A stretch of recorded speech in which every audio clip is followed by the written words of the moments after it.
E galera, estamos aqui compartilhando uma fogueirinha.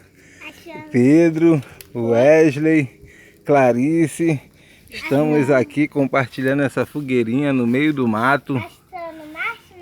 Assando marshmallow. E vamos passar a noite aqui se divertindo, contando piadas, histórias. E teremos uma noite muito divertida. Trouxemos coisas para comer, né? E vamos passar a noite toda aqui.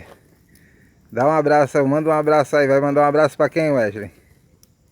O meu irmãozinho. E tu, Clarice, vai mandar um abraço para quem? Pra ninguém, não tem ninguém aqui. E tu, Pedro, vai mandar um abraço a quem? Renato e pro Didô e pro Davi. Então valeu, um abraço a todos. E eu pro Didô e pra Renato. Valeu, Pro tchau. Davi também. Tá bom, tchau.